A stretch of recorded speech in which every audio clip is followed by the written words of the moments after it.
thank you everyone for joining this this public lecture. It's our second one of the Afghanistan Research Initiative. This lecture is also being broadcasted on Facebook. So we hope to have a bit bigger audience. We're waiting for people to join, but I thought we should start. I think just to say a word that about this Afghanistan Research Initiative, which was started in 2022 as a way of supporting Afghan scholars in the diaspora by providing grants for researchers and doctoral grants for students to complete their doctorates. And we are going to announce in our newsletter that will come out in the next couple of days another new program, and that is a non-resident research fellowship. So we will be offering 4 non-resident research fellowships for people to undertake some bold and exciting research. We're very lucky that we have 2 speakers here, and they're from Australia. I think we're very happy that we have this kind of global network where it's possible to connect people from Australia, and I noticed that some people are joining from California. So this is quite a reach. And the topic is mapping futures for Afghanistan. Nothing could be more interesting and important today, given the fact that so many people are quite in a state of depression, especially inside the country, about is there a future? We have done a number of studies that show people really want to think about the future, but have a very difficult time thinking about it. So, and we have 2 speakers. The first one is Dr. Niamatullah Ibrahimi, who is a senior lecturer at La Trobe University in Australia. And he is an accomplished scholar. He has written quite a number of publications, books, and he is going to talk about political regimes, contentious politics, and the future of Afghanistan. And then we have Dr. Farukda Akbari, who is a postdoctoral fellow at Monash University, and she's going to be talking about peace processes and historical perspective and possible processes in the future. So the arrangement that we have for this lecture is that we will ask Dr. Ibrahimi to go first, and he's going to make a presentation, and then Dr. Akbari, and we will save your questions and comments until the end. We should have ample time. So save your questions. You can send them in chat box, or by raising your hand, we'll acknowledge you, and you can ask your question. Dr. Ibrahimi, please, as you begin, say a little bit about the Mapping the Future as a project in the book. Thank you, Dr. Kurashenko and colleagues at Afghanistan Research Initiative. It is really a pleasure to be here in this public lecture and share some of what we are working as part of a broader project, which is a book, as you mentioned. It is entitled Mapping Futures of Afghanistan. I think there is a great commonality of direction and spirit between what we are trying to achieve with the book and also what you are trying to do through your initiative, Afghanistan Research Initiative. I really appreciate and grateful as a member of the research community working on Afghanistan, someone from Afghanistan, for the initiative you have undertaken, for the support you have provided to the initiative for this book. We are collaborating with a number of us to work together. So just in terms of a broader direction, the book, as it is called Mapping Futures for Afghanistan, has a number of important features which make it, I think, stand out in comparison to other publications on Afghanistan. Afghanistan is a country which has been the subject and object of research over many decades. And a lot of those research are driven by foreign scholars in the research agendas set by scholars from outside Afghanistan over many decades. However, over the past few decades, especially since the early 2000s, we have witnessed the emergence of a really strong and vibrant network of researchers and scholars from Afghanistan. People who have acquired advanced university qualifications in their field of research, and many who have also conducted work in areas they are specializing. And so in that spirit, we are working together, me, my colleague, Dr. Farkhunda Akbari, Dr. Abbas Farasu, and Dr. Arif Sabah. We're working with a group of scholars from around the world who are contributing chapters in their area of expertise on Afghanistan. It includes Afghanistan's politics, economy, social and economic development, and international relations. So this is all a forward-looking book, and trying to think about the long-term futures of Afghanistan despite the challenges that Afghanistan faces at the moment, either in the political field, the social and economic areas, or other aspects of what has been going not so successfully over the past 2 decades since the early 2000s. So what I'm next going to present is going to be a chapter which I am contributing myself as part of that book. It is, let me share my screen as well here. So the chapter is looking at contentious politics in Afghanistan. So in this presentation, I would like to focus on a few different aspects of that chapter. And first, I would like to define the key terms that I use in this chapter.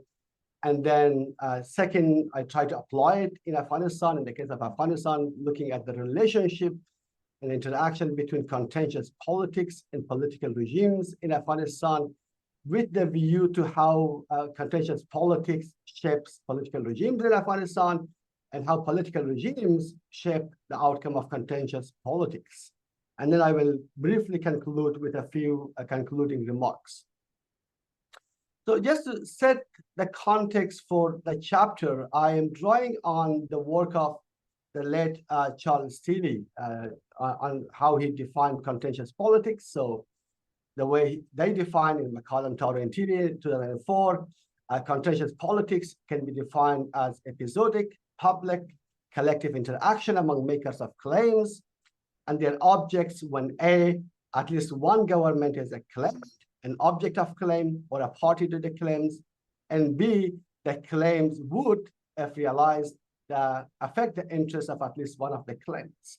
So this is quite an abstract sort of definition here. So contentious politics here would include quite a broad range of non-institutional forms of collective action.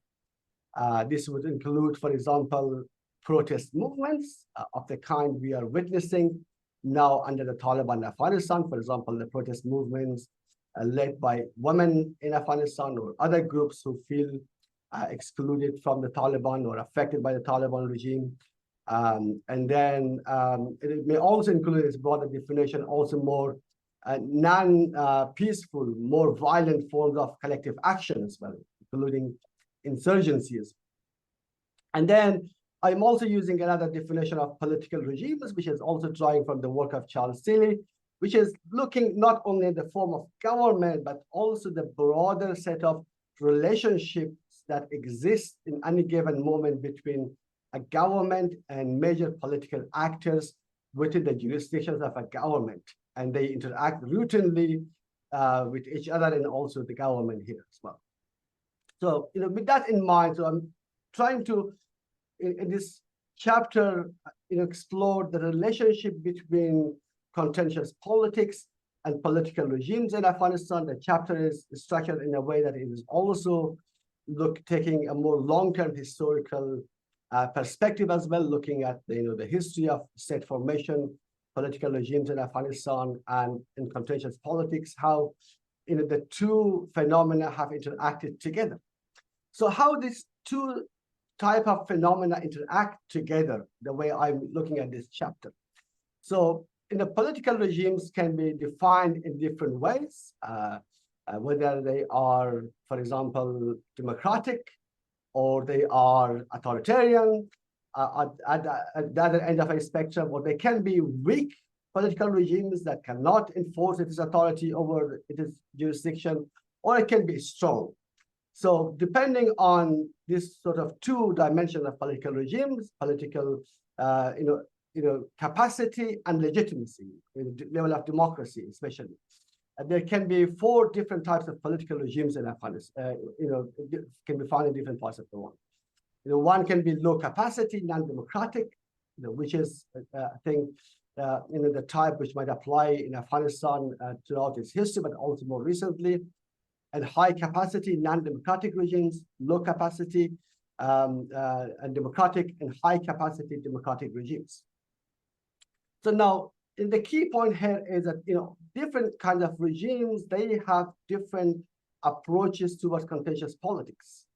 A political regime may prescribe, encourage, and allow, permit certain forms of contentious politics, but they may also prescribe, ban, forbid, actively repress certain kinds of contentious politics.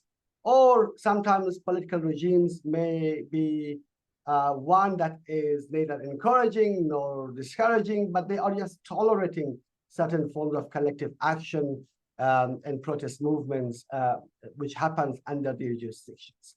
So, depending on these various combinations, according to this model, there can be different level of likelihood of violence in this kind of environments. Low capacity, non-democratic regimes, which I believe applies to Afghanistan at the moment, is one which is, again, very little prescribed, in high level of, repression, and medium level of tolerated action. And this is one that is leading to a very high likelihood of violence and instability, in many cases, civil wars and state failures.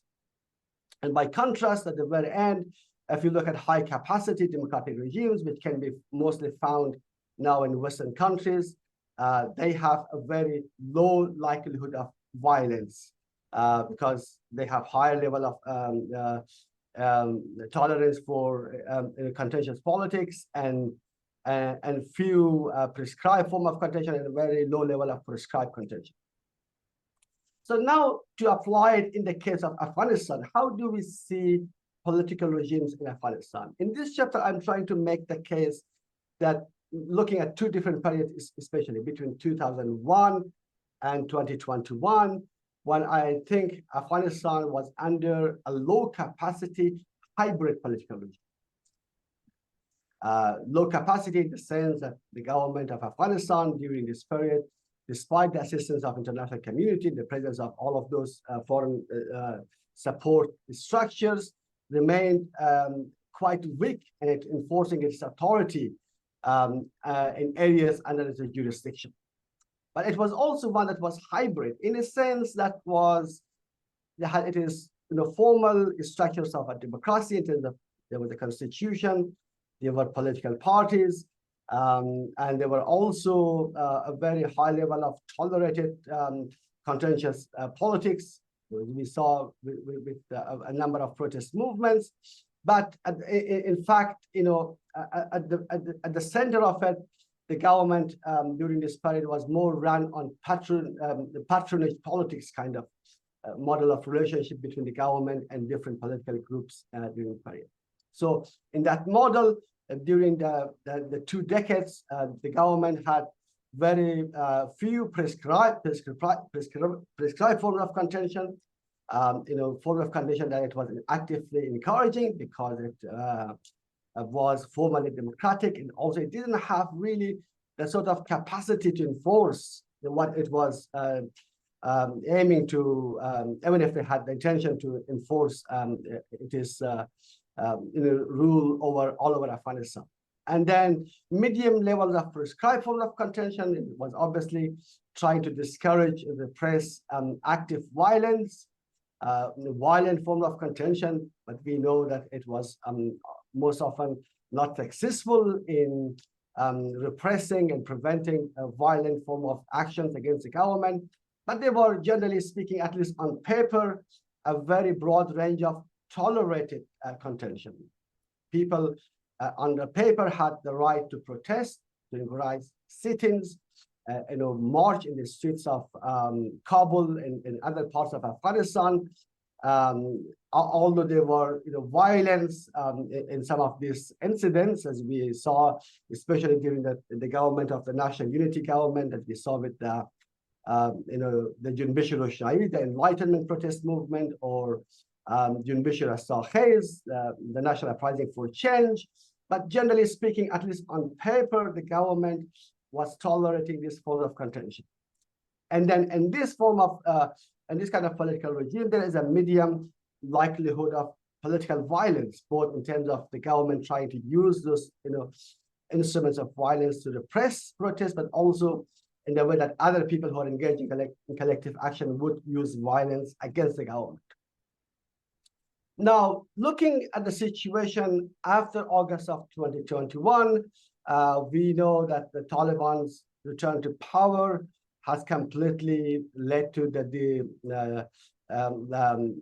collapse of the structure of the republic, including the formal structure and the constitution, which provided the basic rights for the citizens of Afghanistan, including the rights to freedom of expression, including the right to protest and freedom of assembly.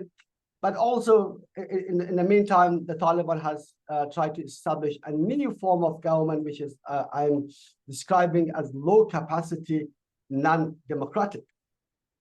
So now you can debate, what kind of non-democratic regime the Taliban is. Sorry, No. I'm just testing. Okay. So I saw your hand up. Okay. So now I was trying to say, the Taliban is, a low capacity, non-democratic regime. It is one that doesn't have even any, pretension of being democratic. They do not even try to claim any form of legitimacy through democracy and democratic processes. But you can debate whether it is, just an authoritarian form of government, or as some might argue now, that it is, in fact, a totalitarian form of non-democratic government, which is trying to, dominate the society, through its, a top-down imposition of a particular form of ideology. So during this period, what has happened is that there is a very limited prescribed form of contention since August of 2021. So you can see, for example, the Taliban are encouraging and allowing some limited forms of public performances, not many. Some of these are quite innovative in a way, if you are looking at through the lens of studies of contentious politics. The public displays of, for example, instruments of suicide bombing through the public, displays of all of this. The Taliban is encouraging, trying to inject a new form of public consciousness. And there are limited, gathering of ulama, often under the strict control of the Taliban, and often even among the clergy and the ulama, those dissenting voices are suppressed, excluded, marginalized, and not included in this sort of form of contention. Then, in contrast, we have got a very high level of proscribed or banned form of contention. The Taliban has effectively banned all forms of public expression in Afghanistan. the most powerful expression of opposition to the Taliban during this period came from the women of Afghanistan, but other groups also try to express their opposition to the Taliban rule, its legitimacy, or its method of governance. It is assault on the rights of the people of Afghanistan, including the right to education. But we know over the past 2 years, the Taliban has grown to become increasingly repressive towards this form of contention, with with the use of violence to prevent protests, but also quite often they have arrested people who have participated in those protests, and it is quite well documented. That is, I'm not going to repeat here. And then there's very little or no level of tolerated contention. So there is nothing in between here. So in this sort of environments, what I'm arguing is a very high likelihood of violence, political instability, and civil war in the long run. And this is something that you can look at the longer history of Afghanistan from the early 20th century, when weak states such as the Taliban, even if they have very strong capacity in terms of the capacity to wield and use violence against the citizens of Afghanistan, they are very susceptible to long-term violence. Violence in two ways. One, in the way that they have a greater a propensity to use violence against citizens of Afghanistan, and then in the long run, that can also lead to more violence by different groups against the state in Afghanistan. Okay, I think this is sort of repetitive. Okay, so now just in terms of a few concluding remarks, I think I'm trying almost over time. So what is now happening, I think, if you take again a long-term outlook here, is that there is increasing possibility as the Taliban is repressing peaceful forms of contention. There is a higher likelihood of overlap between peaceful and more violent forms of contention emerging in different parts of Afghanistan, as peaceful forms of contention is effectively becoming is effectively repressed. And then contentious politics, again, like historically, I can talk about it more during the Q&A, can be one of those factors that can lead to violence and a phenomenon which is called cascade. In a way, regimes which look very stable, the way the Taliban looks like, they are a lot weaker internally than they may seem to us now. If you look the long-term history of Afghanistan, sudden ruptures within those regimes can lead to a cascade where different forms of actors and individuals and groups may suddenly decide that the regime is, in a way, not stable, and as a result, they may switch their alliances. This is what essentially happened in 2001 and 2021. Then there is also, looking forward, there is a much higher likelihood of transnational contentious politics, the way we have seen in recent years, especially by women groups. And the Stop Hazara Genocide campaign over the past few years has really gone global in terms of its, the capacity of the networks to mobilize across continents and countries, and then link up across issues with different groups in Afghanistan. And then there's also obviously the geopolitics of contentious politics, the way different countries may also respond to some of these forms of contention in opposition to the Taliban, may also affect the way they affect the durability and the stability of political regimes in Afghanistan. I think I'm towards the end of my time. I stop here. We'll be happy to take any question or respond to any comment at the end. Thank you. Thank you, Dr. Ibrahimi. Dr. Akbari, your show. Let me share my screen first.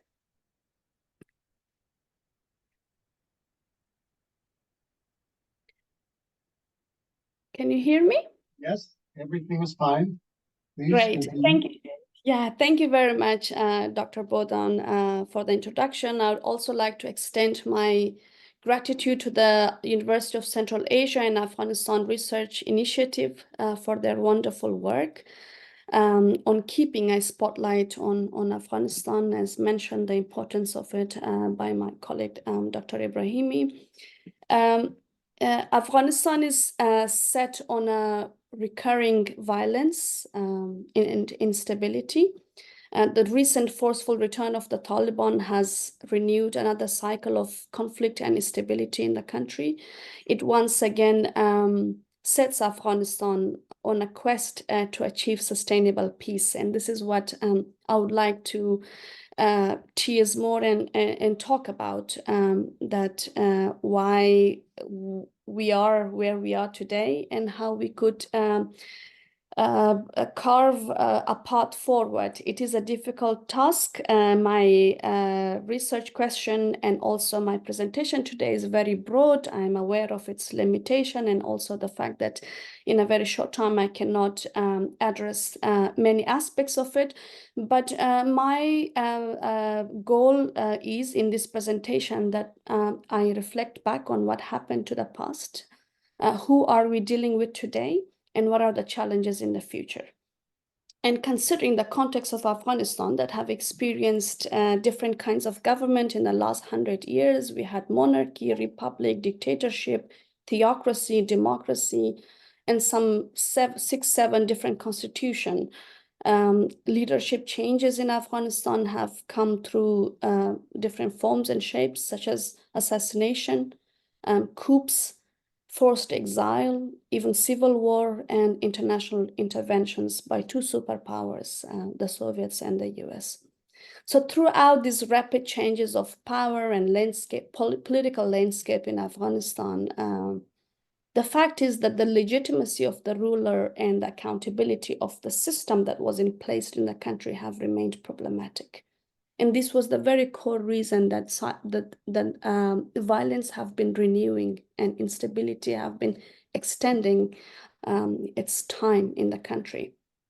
In my research, I look at to achieve sustainable peace in Afghanistan, conflicting actors as well as the diverse people of Afghanistan needs to become foreground. We need to negotiate with them. For them to come together in one platform to negotiate an inclusive peace settlement. And there's also need, because of the factor, or maybe it's the geopolitics, that is another topic, because of where Afghanistan is situated and actors that have been involved in there's always a need for the international's endorsement for a peace settlement to be conditioned in the country, for it to be implemented, for it to be supported. Afghanistan has a track record of peace deals and processes, and I want to go through at least 3 of them tonight, so that we could see what went wrong. But before that, I want to define what does sustainable peace settlement mean to me and to my work. The concept of peace agreement, peace settlement, and negotiated settlement or peace process are often used interchangeably in the Afghanistan context and also in the literature. But in international relations and in peace studies literature, peace settlement is defined broadly as a negotiated set of norms between conflicting actors to bring a dispute to an end and prevent a future one from beginning and from reoccurring. So a peace settlement has 2 distinct features here: a process of negotiating a settlement over a violent conflict. That's one thing, but the outcome is another thing, which is equally important.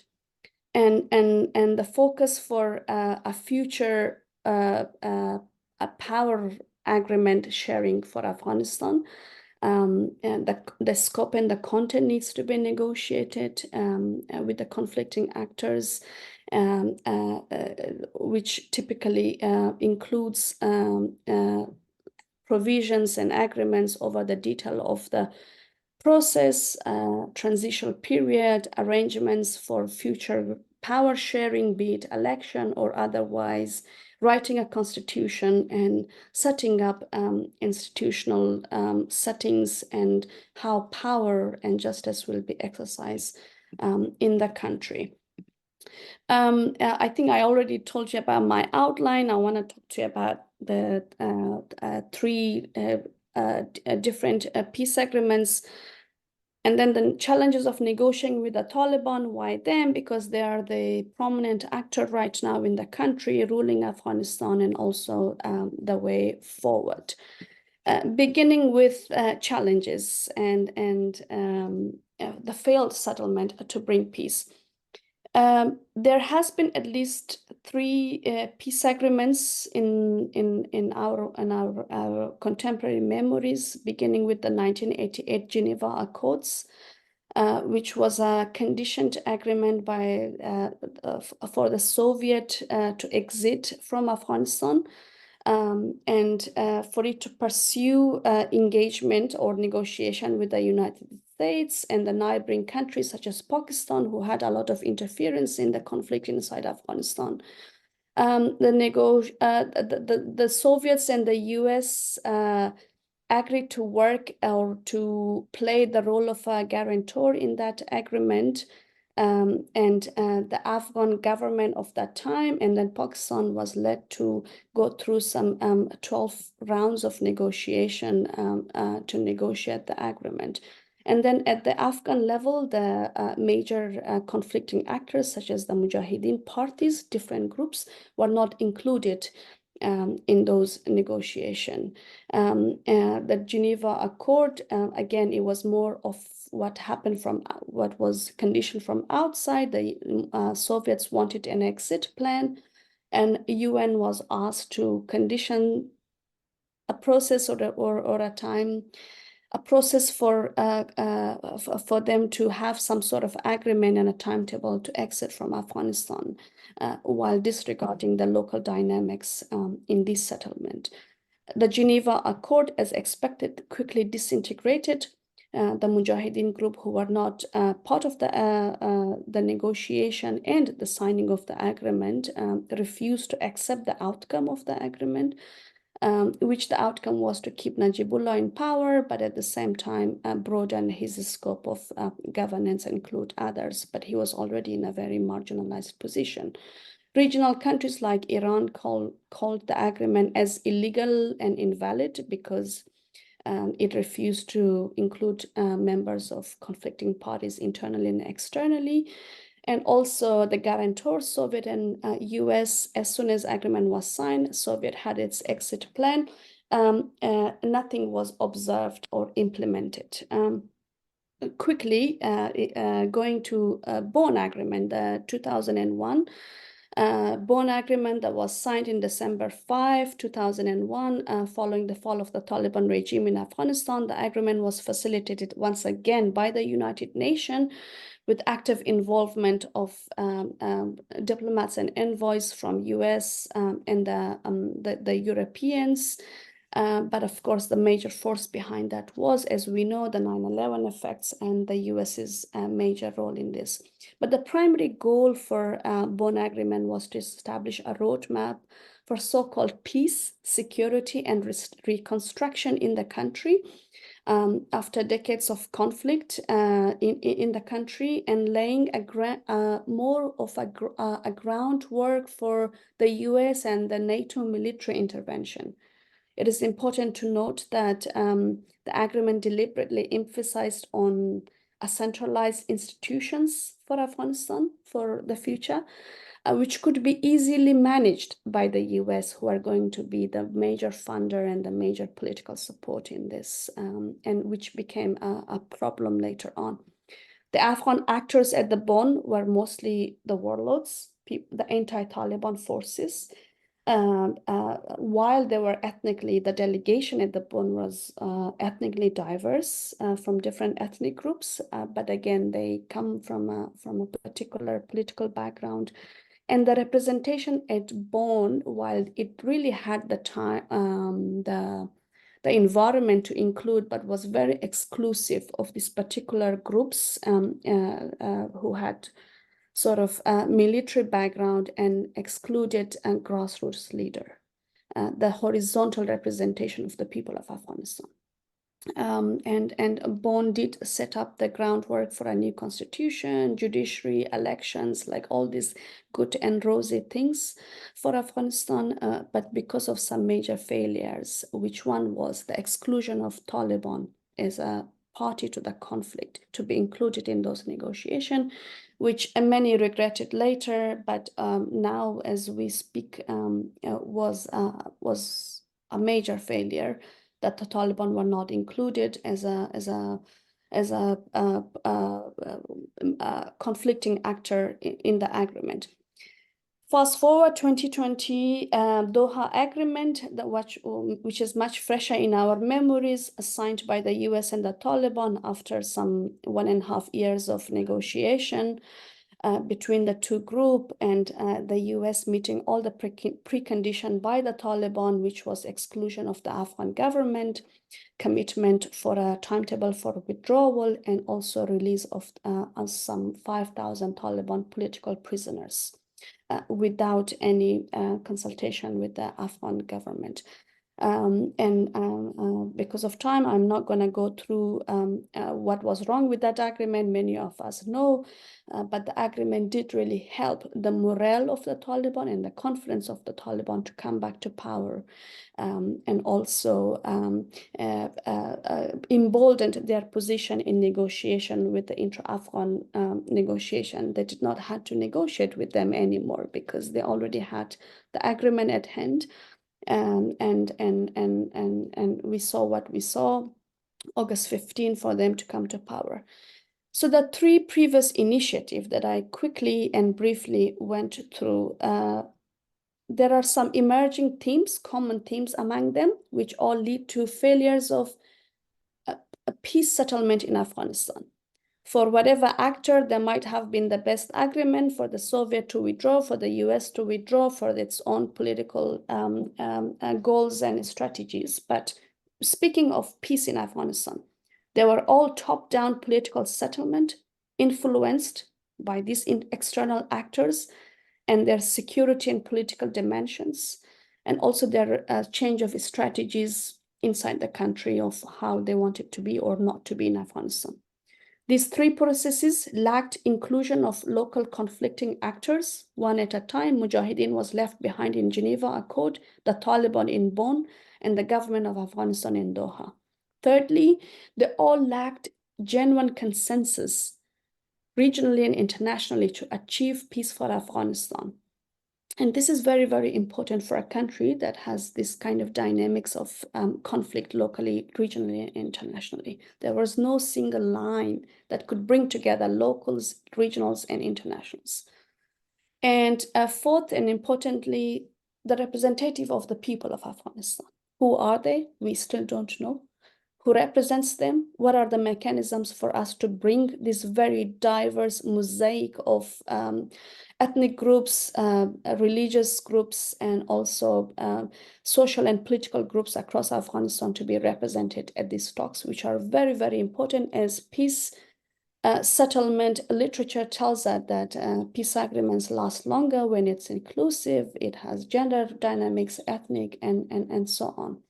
So now, for any future negotiation for peace in Afghanistan that should and needs to take place, and we'll have to consider all of these lessons learned from these processes, and to be considered to be able to reach the minimum of what peace means for Afghanistan. That is not just an absence of violence, but participation, representation, and also respect and exercise of fundamental human rights.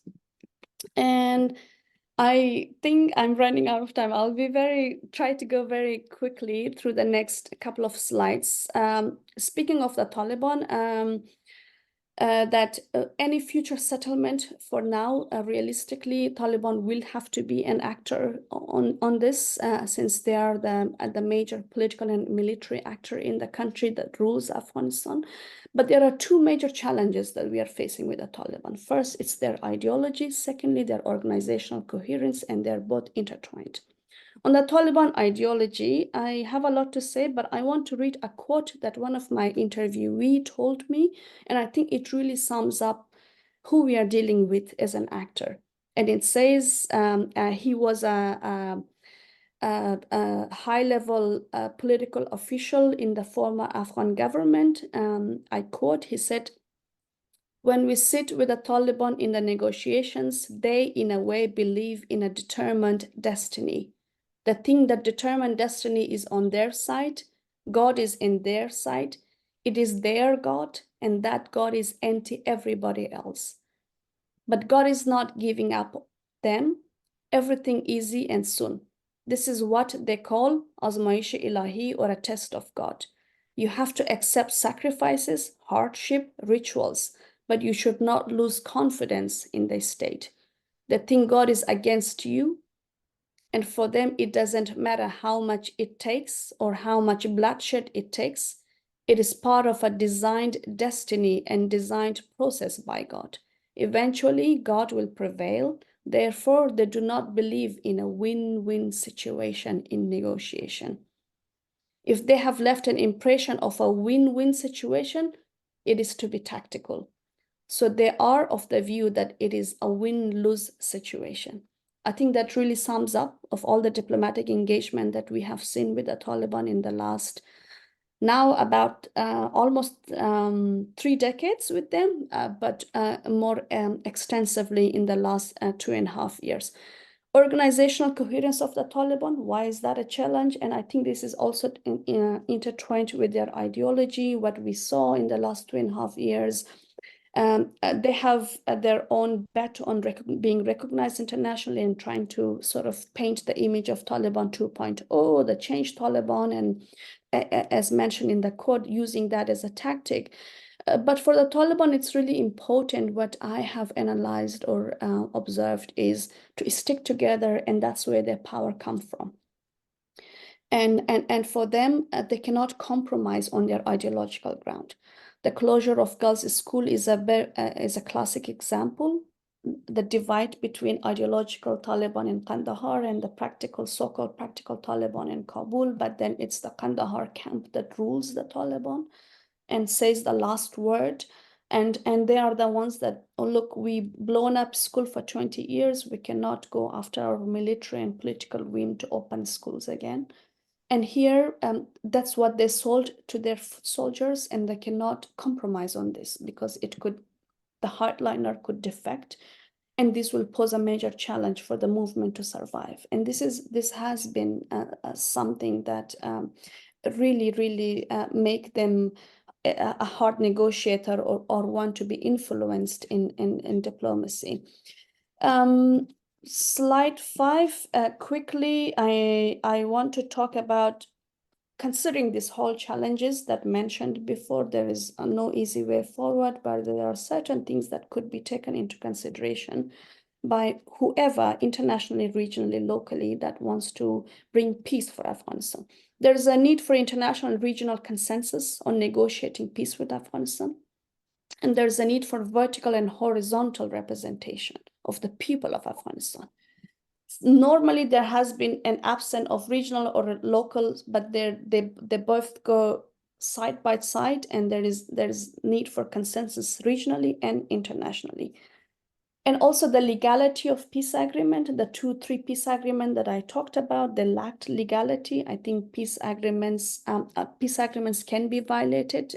Actors withdraw from it. There are not just Afghanistan, all other countries, but international law can play a very critical role in solidifying the obligation in the peace agreement, and the UN resolutions can play a big role in trying to binding obligation to actors of conflict. And the role of guarantor, we have seen guarantors were normally people who had a stake in Afghanistan, like Soviet at a time or the US, but guarantor needs to be there for a peace agreement in such a very complex conflict, to transition from conflict to peace, to have legality, and also to have defined role for a guarantor that could observe implementation of the agreement to take place. Geneva Accord failed because guarantors did not care anymore about it. Doha Agreement, there was no guarantor about it. And for anything in the future, I think there is a very important need for a guarantor. To conclude, I think peace in Afghanistan needs to be defined in its diverse social and political mosaic. There are capacities still internationally, locally, regionally to condition and support a comprehensive peace settlement that addresses all aspects of conflict and not leaving behind anybody, but at the same time bringing in the voice from the grassroots to tell us and give the opportunity to them that what does peace mean for Afghanistan? What are the fundamental rights that needs to be protected? And what is the kind of government that the people want to be ruled? Thank you so much. I'm happy to answer anything that I was not clear because I really cut myself short in the Q&A. Thank you. Okay, thank you. There is a question that is from Iskandar Abdullayev. I mean, do the Taliban really want to negotiate anything in the future? Will they accept any offer of negotiations as external interference? And I would add to that unlike the previous situations where there is an insurgency in the country, this I've lost it here. So you don't have an insurgency in the country, and so the only negotiations that seem to be on the cards is actually related to international recognition, the lifting of sanctions, and the arrival of international aid, which of course Afghanistan needs, and the conditionality. And the conditionality is women's rights. So it's a different context. And that a lot depends then on how strong the movement is inside, the will of the people outside, and how desperate the Taliban are, that they want, because of economic conditions, to see to have to have this recognition to get the country going. If you could comment on that. And then Dr. do you want to take a go on this? But yeah, sort of briefly on that. So in other words, the negotiating partner is the West again. Okay, please. I was waiting for Dr. Ibrahimi if he wanted to answer, and then I will follow. I think the question was directed to you. I would like me to. It's both. I mean, it's okay. How strong is there going to be an opposition inside the country? Well, I think maybe if you broaden it a little bit, maybe that touches my chapter as well. Look, I think there is no active insurgency currently in Afghanistan the way the Taliban were, let us say in 2019 or 2020, that sort of larger scale, activities that might threaten the Taliban's control of territories. I think the Taliban has, if it has one thing, it is the military control of Afghanistan at the moment. However, I think if, again, for the long-term future of Afghanistan, one has to also take a long-term, perspective on the situation. And I think the previous, government, I remember I was in Afghanistan until 2004 and 5, with the all might of the US forces and the NATO and the resources, it looked really, a done deal, until then. But, what we saw over time, like, gradually, opposition building up both within Afghanistan, but also international, I think, or originally among different countries. So I think what we are seeing now, I think the Taliban, again, I think, probably Farkhunda is in a better position to talk about this. And there are groups who are, again, trying to, within the Taliban, sort of play the long-term game. trying to exhaust both the Afghan oppositions, but also the international community, not giving any concession, not entering into any meaningful negotiation. I think the way they behaved in Doha recently, showed that they were really not interested in seeing other parts of Afghanistan being represented in any international forum. And I think that is really, one showing the Taliban's view on things. I think they are not really seeing other voices coming out of Afghanistan, would be coming, representing Afghanistan. And second, I think, they are not really, engaging in international forums. So now that means that doesn't really resolve Afghanistan's issue. The economic crisis, the humanitarian crisis, and I think there is a small-scale insurgency developing in different parts of Afghanistan, contentious politics. So in the long-term future, how all of this will come together, I think, my own assessment was rather pessimistic. So if in that kind of regime, which is weak in legitimacy, but try to use the repression, that is creating a recipe for civil war and violence in the long-term future of Afghanistan. Okay. Quickly, Dr. Akbari, because we have other questions.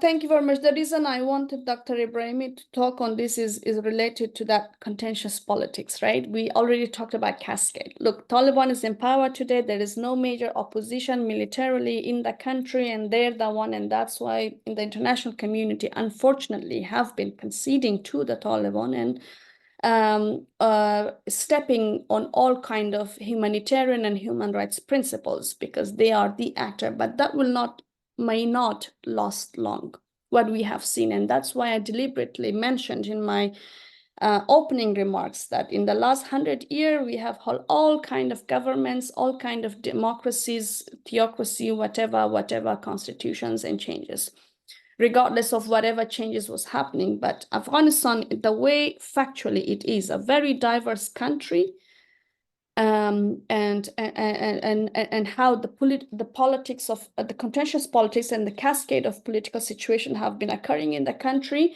is not accepting who the Taliban are today in the country, being the only ruler and also marking everything else and going against so much cultural and traditional norms of the diverse Afghan societies. Therefore, today we are in this quagmire situation with them. People are tired of taking arms once again. We all have buried our loved ones in the country during the civil war, which was my generation as well in the 90s. And people are trying to give time and trying to find peaceful ways for the Taliban to be influenced, to be inclusive, to open up, and to have a peaceful resolution. But unfortunately, because of the challenges we face with them, and they're not considering the diversity of Afghanistan and the political dynamics inside the country. They're not nice guys. Yeah. This is going to pose a problem, and I echo what my colleague Dr. Ibrahimi says. Unfortunately, we do see prospects of civil war if it goes ahead in this way. But there's one thing: things can change very quickly in Afghanistan, just like what it happened 2-3 years ago. And international dynamics is very, very important, and that is why we, as people of Afghanistan, want to bring this into perspective. That internationals, the way they stand, the way they word their policies, will have an influence in the morale of the people and also in. So there's a question asked by somebody who is of the younger generation. Do you think we will have a country free of Taliban in the near future? Is there hope for the future? So please give in less than a minute a response.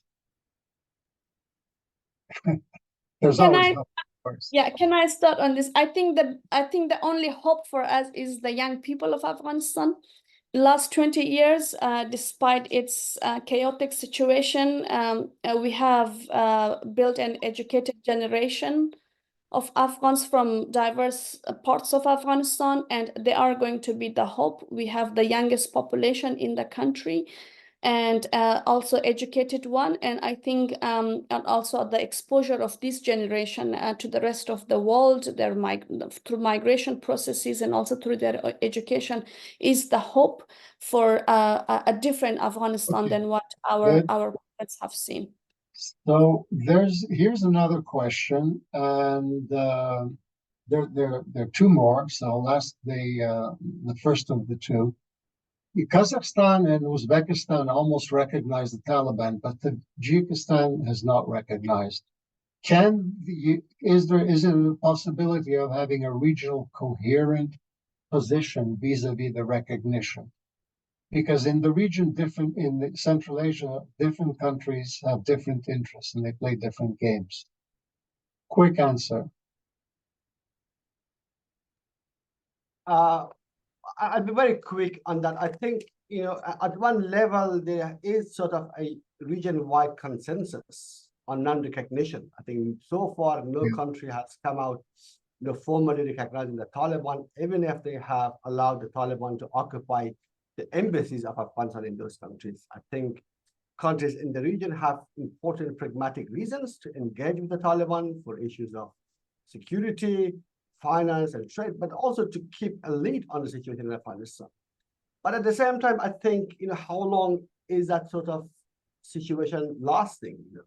Formally not recognizing, but in entering into extensive de facto sort of engagement, which may amount to some kind of recognition in the future. The Taliban is certainly hoping that, but I think, I'm hoping that countries in the region will learn from mistakes of the past. Some countries are trying to think that through this engagement, they can build influence, maintain influence of the Taliban, but we should remember the lesson of the 1990s when the countries tried to do that, and that really did not work out well for Afghanistan and for those countries that were engaging in those sorts of relationships. So one comment, which is anonymous attendee, she said the discussion is mostly about inclusive political presentation, selective challenges. What about political, why just discuss political diversity and oversimplify? What about the problem? In other words, what about just focusing on the problems faced by people in everyday life, since that is obviously very important and it is from there that any possible change can emanate? Well, you can do both, presumably. Maybe it is for Farhunda. So, all right, I didn't get the question. I'll try to read it. I think the second you should be talking about the problems of people of everyday life. That's in short. That's a difficult one to answer. So let me just. Sorry. What is it about? But what? It's you're discussing political diversity and this sort of thing, this kind of frameworks, when you should be discussing problems faced by people in everyday life. That's the substance of the question. The problem, yes. Again, I mean, acknowledging that there is limits of what we could really say and talk in 20 minutes given or a 1 hour time that we have here. There are so many challenges of everyday life, and I think that has been broadly discussed in the media and also by the Afghan activists and journalists. But here, the core problem, which got me into this topic of peace settlement, being a refugee girl myself, that I have had my family massacred in different parts of the conflicts, phases of conflict in Afghanistan. And the question for me was that why this is happening to us, to our people, to my country.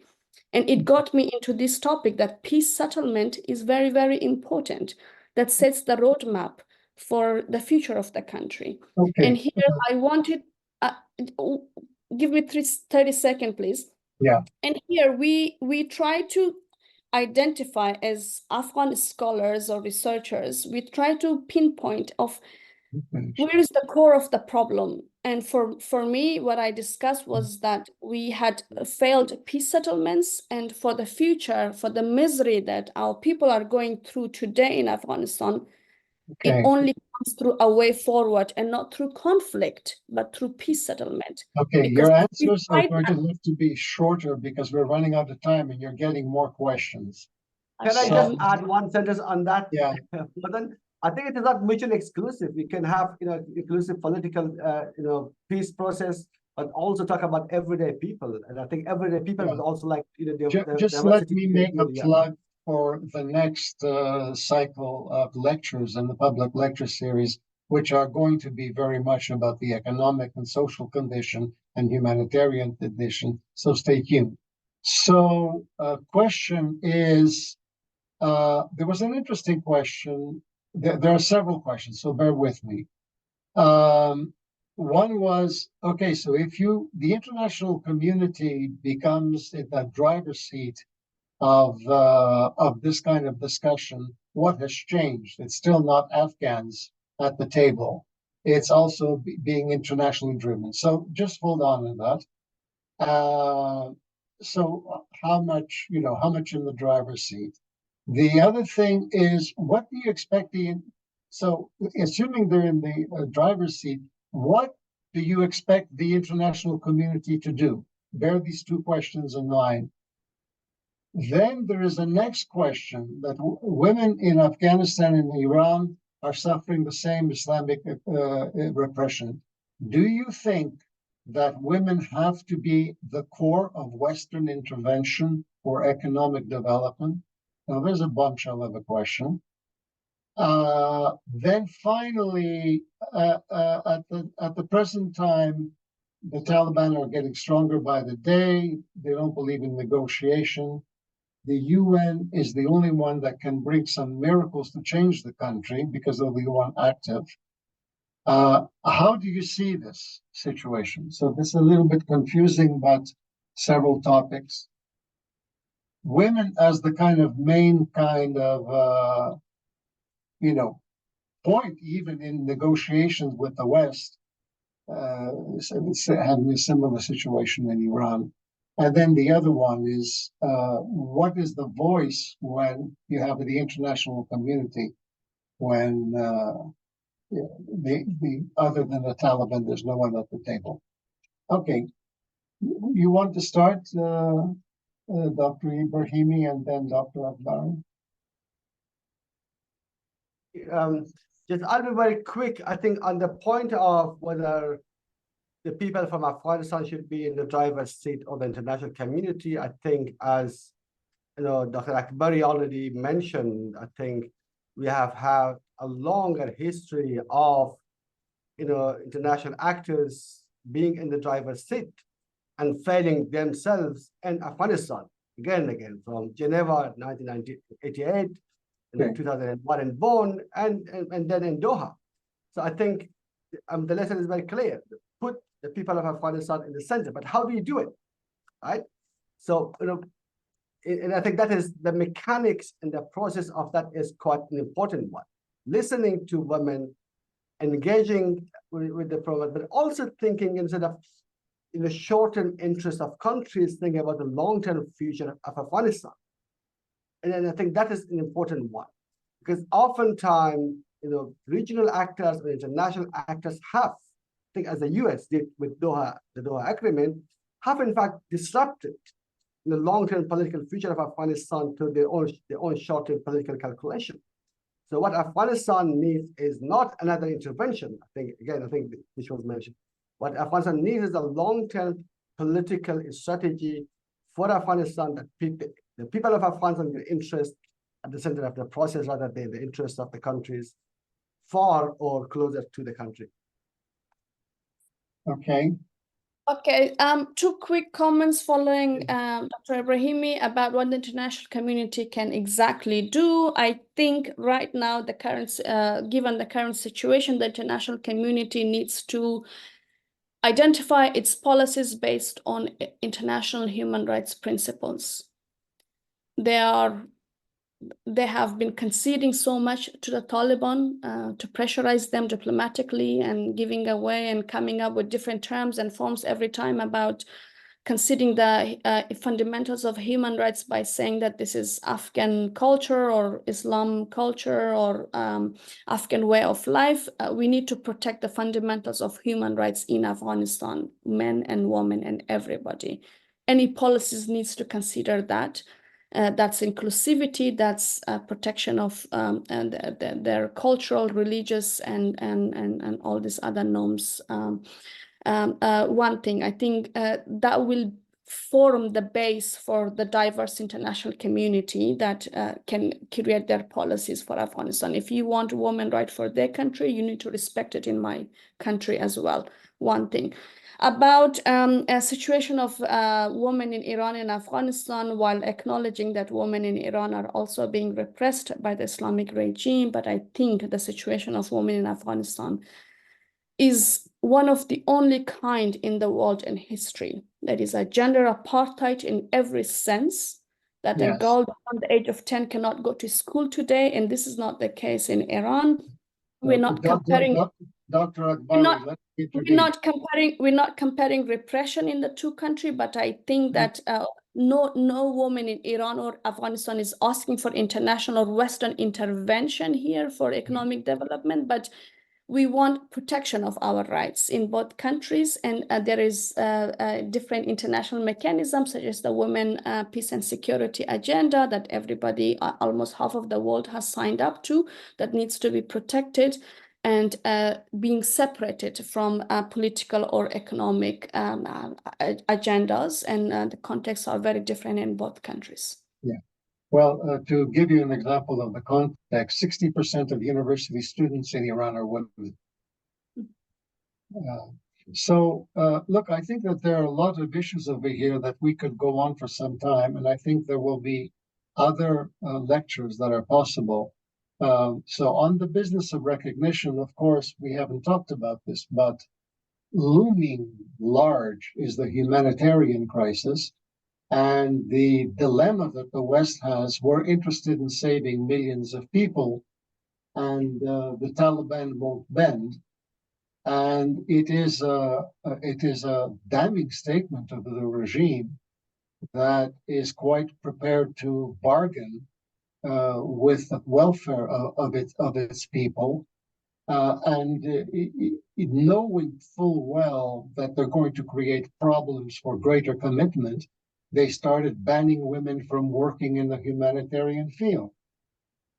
So this is really quite an incredible situation. You know, everybody keeps talking about how the Republic and everyone else was a rentier state. You'll hear from subsequent lectures that, I mean, the Taliban is a rentier state. They have outsourced humanitarian assistance, the welfare of their people, to the United Nations and the West. And in fact, the United Nations and the West is spending more on the welfare of the Afghan people than the Taliban's budget. So it's a paradoxical situation where the expenditures are enormous and they're playing a significant role in saving people's lives, but yet the other guys don't want to budge. So thank you very much. I think this is a discussion that could go on. I thank you very much, Dr. Akbari, Dr. Ibrahimi. We look forward to seeing the book. And when the book comes out, we're going to have a round table. Thank you, participants. We will continue with our lecture series. Please stay tuned. They're going to happen every month, and we're going to have quite new topics every month. Thank you very much for everyone, and have a good day. And thank you, colleagues from Australia. It's late at night for you, so I appreciate that you've done this. Take care, everyone. Thank you. Thank you for having me.